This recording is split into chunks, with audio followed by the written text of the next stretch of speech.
Hello student, आज हम करेंगे नेक्स्ट चैप्टर रिडॉक्स रिएक्शंस। ठीक है, अगर क्वेश्चन की बात करें तो ऑक्सीडेशन नंबर पे क्वेश्चन आ जाता है या बैलेंसिंग के ऊपर यहाँ से क्वेश्चन आ जाता है, और थोड़ा सा +2 के साथ पार्ट लिंक होके इलेक्ट्रोकेमिस्ट्री के साथ कौन सा ऑक्सीडाइजिंग पोटेंशियल किसका ज़्यादा होगा, कौन ऑक्सीडाइजिंग एजेंट बेटर एक्ट करेगा, इस सब के क्वेश्चंस आ जाते हैं। ठीक है, तो सबसे पहले देखते हैं रिडॉक्स रिएक्शंस हैं क्या।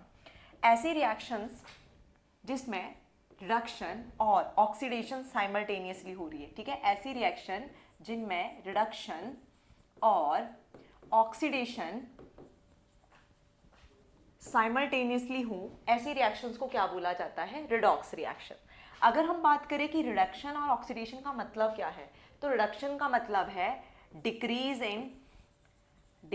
In oxidation number. ठीक है, ओल्ड कॉन्सेप्ट के अकॉर्डिंग हम ये भी बोलते थे कि हाइड्रोजन गेन हो रही है या लूज हो रही है, ऑक्सीजन गेन हो रही है या लूज हो रही है। ठीक है, लेकिन जो मॉडर्न कॉन्सेप्ट है, जब हम इलेक्ट्रॉन लेके चलते कि गेन हुए या लूज हुए, ऑक्सीडेशन नंबर कम हुआ या ज्यादा हुआ, तो वो ज्यादा अप्रोप्रिएट मेथड है हमारे पास ये जानने के लिए कि किसकी ऑक्सीडेशन हो रही है और किसकी रिडक्शन हो रही है। ठीक है, तो डिक्रीज इन ऑक्सीडेशन नंबर जब भी होगा उसे रिडक्शन बोलेंगे, और जब इंक्रीज होगा, इंक्रीज इन ऑक्सीडेशन नंबर, उसे बोलेंगे ऑक्सीडेशन। ठीक, सेकेंड आता है कि रिडक्शन में अगर इलेक्ट्रॉन के साथ बोला जाए तो क्या हो रहा है, इस केस में गेन ऑफ इलेक्ट्रॉन होंगे और इस केस में क्या होगा, लॉस ऑफ इलेक्ट्रॉन। और ये क्या होंगे, एक ही साथ होंगे। मतलब एक रिएक्शन में जितना एक आपके पास एटम है, आयन है, जो इलेक्ट्रॉन लूज करेगा, दूसरा उतना ही क्या करना चाहिए, गेन करना चाहिए। ठीक है, क्योंकि रिडॉक्स रिएक्शन में रिडक्शन और ऑक्सीडेशन साइमल्टेनियसली हो रही है। एक से जितने इलेक्ट्रॉन निकलेंगे ऑब्वियस दूसरा उतने ही गेन कर पाएगा। ठीक है, ओके। तो जैसे मान लो मेरे पास एक सिंपल सा ये मैं एग्जांपल दे रही हूँ कि जिंक है सॉलिड स्टेट में, फिर आ गया कॉपर, ये एक्वस, फिर आ गया Zn+2, ये आ गया मेरे पास एक्वस, और यहां पे बन गया कॉपर सॉलिड। तो ये जो इसके ऊपर नंबर्स लिखे हैं ना, ये नंबर्स लिखे हैं, ये कैसे देख रहे हैं वो बात की बात है, अभी के लिए मैं खुद बता रही हूँ कि इसके ऊपर 0 चार्ज, इसके ऊपर +2 इसके ऊपर 0। तो देखो जिंक 0 से गया +2, क्या कर रहा है अपनी, 0 से गया +2, 0 से +2 अपने ऑक्सीडेशन नंबर को क्या कर रहा है, इंक्रीज कर रहा है। तो मतलब ये यहाँ पे क्या हो रही है, ऑक्सीडेशन। कॉपर +2 से गया 0, क्या कर रहा है, अपनी रिडक्शन। ठीक है, तो एक तरीका तो है हम ऐसे ही चेक कर लें, या फिर इलेक्ट्रॉन के गेन या लूज से हम भी तभी हम निकाल सकते हैं। ठीक है, ओके। तो ये तो जर्नल है कि रिडॉक्स रिएक्शन है क्या, रिडक्शन क्या है, ऑक्सीडेशन क्या है। ठीक है, किसी भी रिएक्शन में ऑक्सीडेशन और रिडक्शन में कैसे हम देखेंगे, क्लियर। ओके, अब नेक्स्ट आता है ये जो हम ऑक्सीडेशन नंबर की बात करें कि ऑक्सीडेशन नंबर बढ़ेगा या कम होगा, या ऑक्सीडेशन नंबर है क्या। तो देखो हम ये मान के चलते हैं एक हाइपोथेटिकल चार्ज है किसके बीच में, जब कंपाउंड बना, और हम ये मान के चल रहे हैं कि जब बॉन्ड टूटेगा तो जो मोर इलेक्ट्रोनेगेटिव है वो इलेक्ट्रॉन लेके जाएगा, और जो लेस इलेक्ट्रोनेगेटिव उससे इलेक्ट्रॉन लेके दूसरा चला जाएगा। तो यहाँ पे जो डिफरेंस क्रिएट होगा कि जिससे इलेक्ट्रॉन जा चुके उसके ऊपर पॉजिटिव चार्ज, जो अपने साथ इलेक्ट्रॉन एक्स्ट्रा लेके गया उसके ऊपर नेगेटिव चार्ज, इसे ही क्या बोलते हैं हम, ऑक्सीडेशन नंबर, कि पॉजिटिव आ रहा है या नेगेटिव आ रहा है। और कैसे देख रहे हैं, हाइपोथेटिकली देख रहे हैं कि अगर बॉन्ड टूटा तो कौन इलेक्ट्रॉन लेके जाएगा और किसके इलेक्ट्रॉन बच जाएंगे, क्लियर। ओके, और अब इस ऑक्सीडेशन नंबर निकालने के लिए सबसे इंपॉर्टेंट क्या बोला हमने कि एक को इलेक्ट्रोनेगेटिव होना पड़ेगा ताकि वो खींच के ले जाए, एक को इलेक्ट्रोपॉजिटिव होना पड़ेगा। जैसे फॉर एग्जांपल HCl ले लो, तो जब HCl के बीच का बॉन्ड टूटेगा तो ये इलेक्ट्रॉन तो क्लोरीन का खुद का ही है, ये वाला इलेक्ट्रॉन हाइड्रोजन का था, तो ये इसको भी लेके चला जाएगा।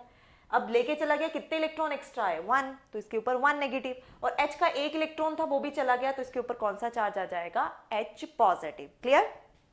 ओके, इसी तरह से NaCl के ऊपर अगर हम देखें तो NaCl पे तो वैसे भी चार्ज प्लस नेगेटिव और माइनस है, और जब बॉन्ड टूटेगा तब भी क्लोरीन लेके जाएगा।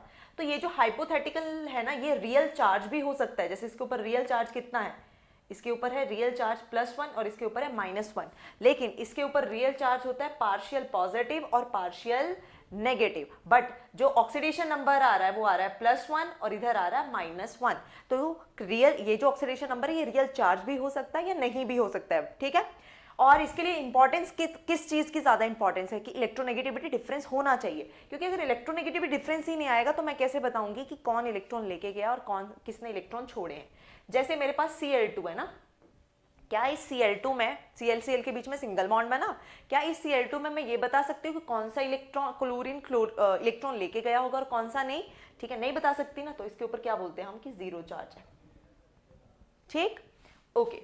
अगर मैं बात कर रही हूँ H2 पे कितना होगा, तो सेम यहाँ पे भी क्या हो जाएगा, क्योंकि हम नहीं बता सकते कौन इलेक्ट्रॉन लेके जा रहा है और कौन इलेक्ट्रॉन क्या करके जा रहा है, छोड़ के जा रहा है, क्लियर, ओके। अब नेक्स्ट आता है कि ये ऑक्सीडेशन नंबर, ये तो हमें जनरल पता चल गया कि देखना कैसे है, बट अगर कैलकुलेट करना है तो क्या कुछ रूल्स हैं हमारे पास जिससे मुझे ये पता चल जाए कि किसके ऊपर कितना चार्ज आ सकता है, कितना आना चाहिए या कितना चार्ज होगा, ठीक है, जिसके बेसिस पे हमें ऑक्सीडेशन नंबर पता चलेगा। तो देखो सबसे पहला रूल क्या है, सबसे पहले सबसे छोटे एलिमेंट या पहले एलिमेंट की बात करते हैं, वो है हमारे पास हाइड्रोजन। अगर सबसे पहले मैं हाइड्रोजन की बात करूं तो हाइड्रोजन के केस में हाइड्रोजन जो है वो शो करेगा +1 और -1 और 0 भी शो करेगा। तो पहले 0 के लिए कर लेते हैं, 0 कौन ऑक्सीडेशन स्टेट शो करते हैं, तो 0 ऑक्सीडेशन नंबर उनका आता है जो अपनी एलिमेंटल फॉर्म में एग्जिस्ट करते हैं, किसमें, एलिमेंटल फॉर्म्स में, ठीक है, एग्जिस्ट इन एलिमेंटल फॉर्म, जो एलिमेंटल फॉर्म में एग्जिस्ट करेगा उन सबके ऊपर कितना आएगा ऑक्सीडेशन नंबर 0, ठीक है, ऑक्सीडेशन नंबर 0। जैसे Cl2 के ऊपर कितना हो जाएगा 0। अब आयरन, नेचर में आयरन सॉलिड की फॉर्म में प्रेजेंट, कितना हो जाएगा 0। अब अगर हम सल्फर की बात करें, सल्फर 8 है, कितना हो जाएगा 0। अगर देखें मरकरी लिक्विड की फॉर्म में रूम टेम्परेचर के ऊपर कितना हो जाएगा 0। अगर हम बात कर रहे हैं F2 की, तो ये एलिमेंटल फॉर्म है ना 0, ऑक्सीजन O2 में एग्जिस्ट करेगा, तो सबके ऊपर कितना ऑक्सीडेशन नंबर आएगा, इस केस में 0 आ जाएगा, क्लियर, ओके। तो अब बात करते हैं कि एलिमेंटल फॉर्म जहां पे भी दिख जाए उस पर तो बिना सोचे क्या करते हैं कि 0, इसीलिए जब मैंने ऊपर जिंक लिखा तो जिंक के ऊपर 0 चार्ज लिखा था, ठीक है, यहाँ पे कॉपर सॉलिड फॉर्म में है तो मैंने 0 लिखा, क्लियर हो गया क्यों लिखा, ओके। अब नेक्स्ट आता है, हम बोल रहे हैं कि हाइड्रोजन की जो ऑक्सीडेशन स्टेट है, देखो 0 तो सबके पास होगी, जब वो एलिमेंटल फॉर्म में एग्जिस्ट करेगा तो 0 तो सबके पास है। अब हमें देखना है 0 के अलावा कौन कौन क्या क्या शो कर सकता है। जैसे फॉर एग्जांपल कि जो मेरे पास हाइड्रोजन है वो +1 भी बना सकता है, -1 भी, 0 तो हमें पता चल गया कि होगा ही। अब +1 कब बनाएगा हाइड्रोजन, +1 कब बनाएगा हाइड्रोजन, -1 कब बनाएगा, +1 तब बनाएगा जब उसको लगाओगे किसी भी नॉन मेटल के साथ, किसी भी नॉन मेटल के साथ। जैसे हमारे पास है HCl, क्लोरीन नॉन मेटल है, तो हाइड्रोजन के ऊपर कितना चार्ज आ गया, मतलब जब ऑक्सीडेशन स्टेट लिखोगे तो कितनी लिखोगे, हाइड्रोजन के ऊपर आ जाएगी +1 और क्लोरीन के ऊपर आ जाएगी -1, ठीक है। अब -1 कब आएगा, जब उसे लगाओगे मेटल्स के साथ, और उस टाइम पे उसका नाम होता है हाइड्राइड। तो जब भी हाइड्राइड वर्ड आए इसका मतलब क्या है, उस हाइड्रोजन के ऊपर कौन सा चार्ज है, नेगेटिव चार्ज, ठीक है। जैसे सोडियम हाइड्राइड, तो सोडियम के ऊपर +1 और हाइड्रोजन के ऊपर -1 आ जाएगा, ठीक है, ओके। नेक्स्ट आते हैं ग्रुप 1 के एलिमेंट्स पे, ठीक है, थर्ड है हमारे पास ग्रुप 1 के एलिमेंट, ग्रुप 1 के, और ग्रुप 1 में आता है हमारे पास लिथियम, हाइड्रोजन भी आता है, पर एल्कली मेटल्स बोलोगे तो फिर हमें हाइड्रोजन नहीं लेना पड़ेगा, lithium, sodium, potassium, rubidium, caesium और फ्रांसियम रेडियो एक्टिव है, लेने की जरूरत नहीं है। अब इन सब की क्या कैपेसिटी है, तो देखो जैसे ये एक इलेक्ट्रॉन लूज करते हैं ये स्टेबल हो जाते हैं, ठीक, जैसे एक इलेक्ट्रॉन लूज करेंगे स्टेबल, इसका मतलब 0 तो ये सब शो कर ही रहे हैं, इसके अलावा जब इनको ऑक्सीडेशन स्टेट बनानी है तो ये +1 बनाएंगे सबके सब, ठीक। इसी तरह से जो ग्रुप 2 होगा, group 2 beryllium, magnesium, calcium, strontium, barium, radium फिर से रेडियो एक्टिव। अच्छा, जब एल्कलीन अर्थ मेटल्स बोलेंगे तो हम बेरिलियम काउंट नहीं करेंगे, जैसे फर्स्ट वाले में हाइड्रोजन काउंट नहीं कर रहे। ये कितने इलेक्ट्रॉन लूज करके स्टेबल हो जाते हैं, +2 +2 +2 +2 और +2, ठीक है। अब +2 चार्ज आ रहा है इसके ऊपर, तो ये सबकी ऑक्सीडेशन स्टेट क्या है, ये शो करते हैं +2, मतलब ना तो ये +1 करेंगे ना ये -1 करेंगे, ये सिर्फ +2 करेंगे, या 0 इसकी मोस्ट स्टेबल एलिमेंटल फॉर्म आ गई ना, ओके। अब ये हो गया ग्रुप 2 के लिए। ऐसे हम ग्रुप 13 के लिए बोल सकते हैं। ग्रुप 13 कौन सी है, बोरोन फैमिली है। अब बोरोन के कंपाउंड थोड़े से याद करो, बोरोन की इलेक्ट्रोनेगेटिविटी है 2, हाइड्रोजन की इलेक्ट्रोनेगेटिविटी है 2.1, BCl3 में इसकी इलेक्ट्रोनेगेटिविटी है -1 और यहाँ पे हो जाएगा +1, ठीक। ये मतलब कि इलेक्ट्रोनेगेटिविटी, सॉरी ये तो मैंने इसके ऊपर चार्ज लिख दिया ना, इलेक्ट्रोनेगेटिविटी अगर देखूं तो क्लोरीन की है 3 और बोरोन की है 2.0। अब इन दोनों में क्या है, हाइड्रोजन ज्यादा इलेक्ट्रोनेगेटिव हुआ ना। अगर हाइड्रोजन इलेक्ट्रोनेगेटिव है तो ये -1 चार्ज लेगा, इसके ऊपर क्या आ जाएगा, प्लस का चार्ज। अब कितना प्लस आएगा वो अलग बात है, वो अभी देखते हैं, बट इसके ऊपर भी यहाँ पे प्लस, यहाँ पे माइनस। और प्लस कितना आएगा, तो देखो जिसका ऑक्सीडेशन नंबर हमें कैलकुलेट करना होता है ना, उसको हम एक्स ले लेते हैं। अब ये कितने बोरोन है, सिर्फ एक बोरोन है, तो x इंटू 1 कर दिया। कितने हाइड्रोजन है, 3, हर एक के ऊपर चार्ज -1 इक्वल्स टू 0, तो x कितना आ जाएगा, ठीक है, तो कितना आ गया मेरे पास, +3। इसका मतलब जो बोरोन फैमिली है वो +3 भी बना सकती है और 0 भी बना सकती है। और इनर्ट पेयर इफेक्ट में जब हमने पीरियोडिक प्रॉपर्टीज में देखा है कि नीचे की तरफ को इनर्ट पेयर इफेक्ट होता है, तो इस फैमिली का जो मेंबर है थैलियम, वो क्या शो करेगा, +3 की जगह +1। ना ये +2 कर रहा है, ना ये +3 कर रहा है। एक इवन नंबर का जो ग्रुप होता है ना, वो इवन नंबर की ही ऑक्सीडेशन स्टेट जो है वो शो करता है। तो ये खुद ऑड नंबर का है ना 13, तो 3 करेगा, और नीचे वाला जो है वो मेंबर वो +1 शो करेगा। ठीक, मतलब वो +1 पे ज्यादा स्टेबल होता है। इसी तरह से अगर हम ग्रुप 14 ले लें तो वो कार्बन है। अब कार्बन के कंपाउंड थोड़े से याद करो, CH4 और CCl4, दोनों में देखो कार्बन है 2.5, हाइड्रोजन है 2.1, इलेक्ट्रोनेगेटिविटी लिख रही हुई है मैं, ये 2.5, ये है 3.1। अच्छा माइनस करूंगी तो यहाँ पे आ जाएगा जो डिफरेंस है 0.4 का, यहाँ पे चेंज कर जाएगा। इन दोनों में ज्यादा इलेक्ट्रोनेगेटिव कार्बन है, मतलब कार्बन कौन सा चार्ज कैरी करेगा यहाँ पे, -4, और हाइड्रोजन के ऊपर +1, क्योंकि 4 हाइड्रोजन है तो हर एक के ऊपर +1 +1 +1 है। इस केस में क्लोरीन आ जाएगा -1 और कार्बन के ऊपर आ जाएगा +4। तो देखो इसने -4 भी बनाया और +4 भी बनाया, तो अगर इसकी रेंज लिखनी हो ना मुझे तो क्या आएगी, 0 तो देखो आनी है, और क्या आएगी, -4 से लेकर +4 तक। क्लियर, ठीक है।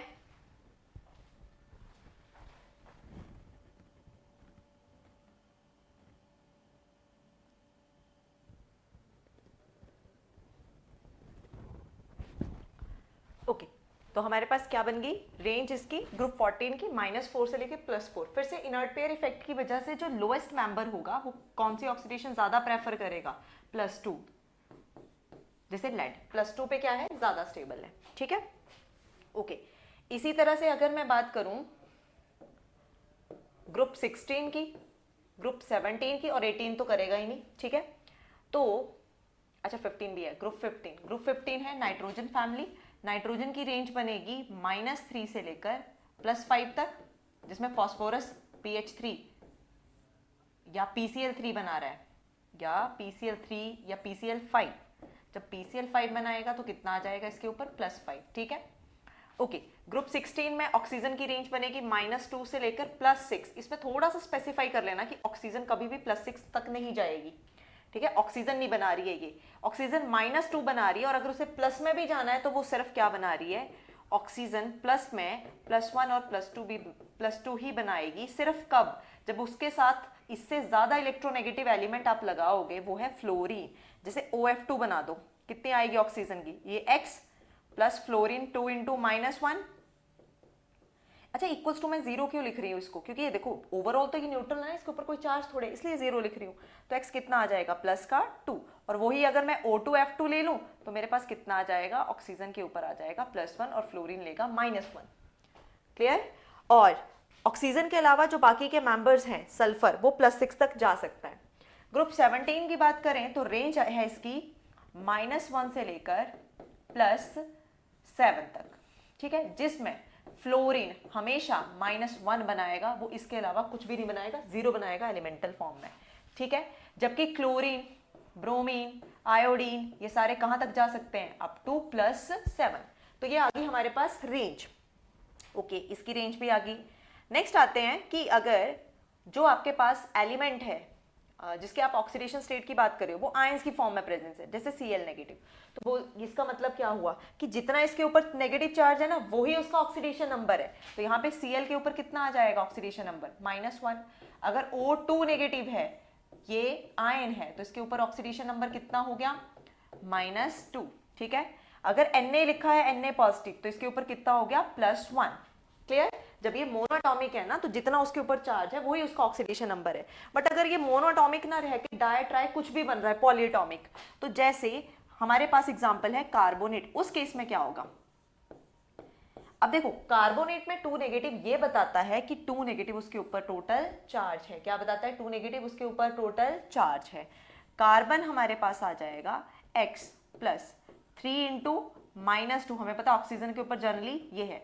अब जो हम पहले यहाँ पे चार्ज 0 लिख रहे थे ना, अब मैं 0 नहीं लिख सकती क्योंकि मेरे पास क्या है, अब मतलब एनायन है, एनायन में है वो भी पॉलीएटॉमिक, मतलब उसके ऊपर टोटल चार्ज हमें ऑलरेडी दे रखा है, कितना? -2 दे रखा है। कितना दे रखा है? -2। तो अब ये लेना है, जब आपके पास आपका कंपाउंड न्यूट्रल होगा तो इक्वल्स टू 0 लिखोगे। जब न्यूट्रल नहीं है, कैटायन है या एनायन है, तो जितना भी उसके ऊपर चार्ज है वो आपको वहां पे मेंशन करना पड़ेगा, ठीक है? तभी आप निकाल पाओगे। तो यहाँ पे जैसे कार्बन के ऊपर निकालना है तो x कितना हो गया? -2 प्लस के 6, आंसर आ गया प्लस के 4। तो कार्बन के ऊपर कितना है? कार्बन के ऊपर कितना है? प्लस के 4। क्लियर? कार्बन के ऊपर कितना आ गया? प्लस के 4। ठीक, ओके। तो मतलब अगर आपके पास मोनोएटॉमिक आयन है तो उसका जो चार्ज है, उसके ऊपर जो चार्ज लगा है वो इसका ऑक्सीडेशन नंबर है। पॉलीएटॉमिक है तो वो भी हम कैलकुलेट कर सकते हैं, बस इक्वल्स टू जितना चार्ज है वो आपको वहां पे क्या करना पड़ेगा? लिखना पड़ेगा। क्लियर? ओके। उसके बाद कोई भी आप कंपाउंड ले रहे हो उसके ऊपर टोटल चार्ज कितना होगा? जैसे वाटर ही ले लो, इसके ऊपर टोटल चार्ज कितना है? देखो ये न्यूट्रल है ना, तो इसके ऊपर टोटल चार्ज होता है 0। तो जो न्यूट्रल स्पीशीज है उनके ऊपर टोटल चार्ज कितना हो जाएगा? जो न्यूट्रल स्पीशीज है उनके ऊपर टोटल चार्ज हो जाएगा 0। क्लियर? टोटल चार्ज कितना हो जाएगा? 0 हो जाएगा। कैसे? तो देखो अगर मैं हाइड्रोजन की बात करूं, ऑक्सीजन के साथ लगा, हमें पता है इसके ऊपर +1 है, ठीक है? और ऑक्सीजन मान लो मुझे निकालना है, वैसे तो ये भी पता है हमें, तो x कितना आ गया? -2। इसका मतलब क्या हुआ? इसके ऊपर -2 है, इसके ऊपर +1 है, ये +1 ये -2। ओवरऑल देखोगे तो ये -2 ये 2 है, 2 इंटू +1 कितना हो जाएगा? 2। तो +2 और -2 टोटल चार्ज कितना बन जाएगा? 0। तो जितनी भी न्यूट्रल स्पीशीज होती है ना, टोटल चार्ज उनके ऊपर कितना आ जाता है? 0 आ जाता है। ठीक है, तो रफली अभी हमने थोड़ा सा ना आइडिया लिया कि ऑक्सीडेशन नंबर हम निकालेंगे कैसे। अब नेक्स्ट हम देखेंगे कि ऑक्सीडेशन नंबर हमें एग्जैक्टली कैसे निकालना है। ठीक है, जैसे मान लो मुझे POCl3 में P के नीचे निकालना है, तो जिसके लिए मुझे निकालना है उसको मान लेंगे हम X। अब ऑक्सीजन हमें नॉर्मल पता है कि एक ऑक्सीजन है उसके ऊपर चार्ज होता है -2, प्लस 3 क्लोरीन है, 3 क्लोरीन के ऊपर है -1, और ये न्यूट्रल है तो इसके ऊपर टोटल चार्ज कितना होगा? यस 0 होगा। तो ये क्या बन जाएगा मेरे पास? x -2 -3 = 0, और x कितना आ गया इसके लिए? +5 आ गया। ठीक है, कितना आ गया? +5। ठीक है, तो फास्फोरस के ऊपर कितना चार्ज है? +5। अब एक चीज और नोट करना कि कभी भी देखो फास्फोरस के पास वैलेंस में टोटल कितने इलेक्ट्रॉन है? 5, और उतने आए, उससे ज्यादा नहीं आए। तो कभी भी किसी का भी ऑक्सीडेशन नंबर उसके वैलेंस इलेक्ट्रॉन से ज्यादा नहीं होगा। अगर ऐसा हो रहा है तो पक्का उसके स्ट्रक्चर में कुछ गड़बड़ है, आपको देखना पड़ेगा वहां पे कोई डिफरेंट टाइप ऑफ बॉन्डिंग तो नहीं है, कहीं पे ऑक्सीजन पेरोक्साइड बॉन्ड तो नहीं बना रहा है। ठीक है, ओके। अब जैसे इसके बाद है H2O2, और H2O2 में अगर मुझे ऑक्सीजन देखनी है तो हाइड्रोजन ऑक्सीजन के साथ लगा है, +1, 2 इंटू +1, प्लस ऑक्सीजन 2 लगी है, ये मुझे निकालना है, ओवरऑल न्यूट्रल है तो 0 आ जाएगा। तो 2 + 2x = 0। तो x कितना आ गया मेरे पास? -1। अब अभी तक तो हमने यही पढ़ा कि ऑक्सीजन -2 है, +1 है, +2 है, और 0 तो है ही। बट ऑक्सीजन के ऊपर -1 चार्ज भी आ सकता है एक ऑक्सीजन के ऊपर, और एक ऑक्सीजन के ऊपर -½ भी। तो इसको ऐसे लिखते हैं, O2 2 नेगेटिव और O2 1 नेगेटिव। ये जो O2 2 नेगेटिव है इसे बोलते हैं पर ऑक्साइड। ठीक है, और इसको बोलते हैं सुपर ऑक्साइड। Super oxide. और जिसमें ऑक्सीजन एक के ऊपर -2 है उसे बोलते हैं नॉर्मल ऑक्साइड या ऑक्साइड। ठीक है, तो H2O2 में क्या है? पर ऑक्साइड की लिंकेज है, जहां पे एक ऑक्सीजन के ऊपर -1 आता है। ठीक है, पर ऑक्साइड। ओके, नेक्स्ट देखते हैं H2PO3 में। तो ये फास्फोरस है मेरे पास, इसका निकालना है। तो हाइड्रोजन के ऊपर 2 इंटू 1 x प्लस 3 इंटू -2 = क्या हो जाएगा? 0। तो 2 plus x minus 6 is equals to 0। X कितना आ गया, तो इसके ऊपर कितना चार्ज है, +4। ठीक है। H4P2O6 में अगर 4 प्लस इस फॉस्फोरस पे निकालना है, अब 2 है तो 2x कर दो, प्लस 6 ऑक्सीजन है, हर एक के ऊपर चार्ज -2। अब देखो तुम्हारा क्वेश्चन ये भी हो सकता है कि ऑक्सीजन पे कभी -1 आ जा रहा है, कभी -2, कभी प्लस का तो पता चल जाएगा फ्लोरीन है, -1 और -2 कब लेना है। तो देखो नॉर्मली जो ऑक्सीजन के ऊपर चार्ज है वो -2 है। कभी आपको वो ऑक्सीजन के ऊपर निकालने को बोल दे या ऐसा कंपाउंड दे दे जिसमें आपको पता हो कि पर ऑक्साइड की लिंकेज है, सिर्फ उसी केस में -1 आएगा, अदरवाइज -2 ही रहेगा। ठीक है। 12 और 4 कितने हो जाएंगे, इधर जाके -8 नहीं +8, और x कितना हो जाएगा, +4। तो यहाँ पे भी कितना आ गया, एक फॉस्फोरस के ऊपर +4, दो फॉस्फोरस के ऊपर कितना हो जाएगा, +8। ओके। C2O4 में अगर कार्बन के ऊपर निकालना है तो 2x था, +4 ऑक्सीजन के ऊपर -2। अब टोटल चार्ज 0 नहीं है तो मुझे यहाँ क्या लेना पड़ेगा, -2।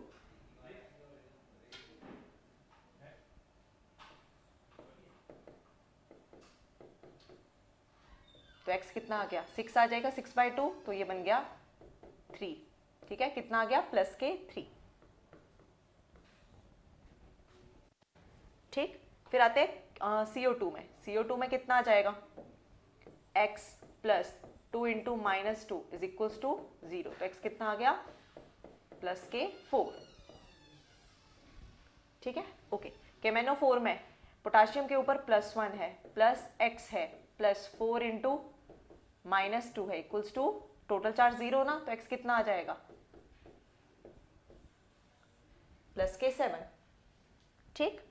ओके। Ki3 में निकालना है तो K के ऊपर हमें पता है +1 है, ग्रुप 1 का है, प्लस आयोडीन निकालना है 3x, न्यूट्रल है, चार्ज 0, तो x कितना आ जाएगा, -K1/3। तो ये एक आयोडीन के ऊपर -K1/3 आ गया। ठीक है। ओके। CO2 में अभी हमने निकाल लिया।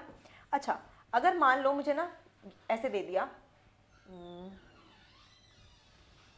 Na2O2 का पहले निकाल लेते हैं, फिर उसके बाद देखते हैं कि अगर मुझे ये दे दिया Na2SO4 और उसमें सोडियम का निकालना है, BaSO4 में बेरियम का निकालना है, तो पहले ये निकाल लेते हैं। तो देखो 2 हो गया इंटू +1, क्योंकि सोडियम के ऊपर +1 है, plus 2x is equals to कितना हो गया, 0। तो 2x इज इक्वल्स टू -2 बन गया, x इज इक्वल्स टू -1। ठीक है। तो इसके ऊपर +1 और इसके ऊपर -1। अब मुझे बताओ, एक ऑक्सीजन के ऊपर -1 आ रहा है, कौन सा ऑक्साइड, तो ये है हमारे पास सोडियम पर ऑक्साइड। ठीक। अच्छा, नेक्स्ट आते हैं सोडियम सल्फेट, बेरियम सल्फेट। अब जैसे सोडियम पे निकालना है या बेरियम पे निकालना है, हमें नहीं पता सल्फर के ऊपर कितना है, क्योंकि फिक्स तो होता ही नहीं है, बट ये तो पता है ना कि पूरे सल्फेट के ऊपर कितना चार्ज है, -2। तो मैं इनका इंडिविजुअल नहीं ले लूंगी, टोटल चार्ज ले लूंगी, तब भी तो सेम ही आएगा। तो सोडियम था 2x, प्लस सल्फेट है हमारे पास एक सल्फेट के लिए कितना चार्ज आ जाएगा, एक सल्फेट के लिए आ जाएगा आपके पास -2 इज इक्वल्स टू क्या हो जाएगा, 0। 2x is equals to -2, x कितना आ गया, सॉरी +1 हो जाएगा, इधर माइनस इधर जाके प्लस, तो ये बन गया मेरे पास x is equals to +1। Next आता है बेरियम सल्फेट के लिए। तो बेरियम सल्फेट के केस में भी सेम, 2x आ गया, प्लस सल्फेट है, सल्फेट के ऊपर कितना आ जाएगा, -2, क्योंकि एक ही सल्फेट लगा है ना, इज इक्वल्स टू 0।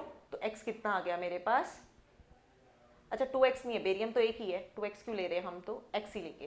तो x कितना आ जाएगा, x आ जाएगा +K2। तो बेरियम के ऊपर कितना चार्ज है, +K2। ये बात तो होगी सल्फेट के लिए। अब फॉस्फेट के लिए करके देखते हैं। जैसे मान लो हमारे पास है पोटाशियम फॉस्फेट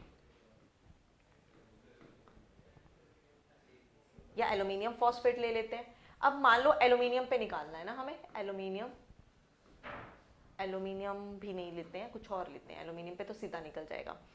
हम लेते हैं बेरियम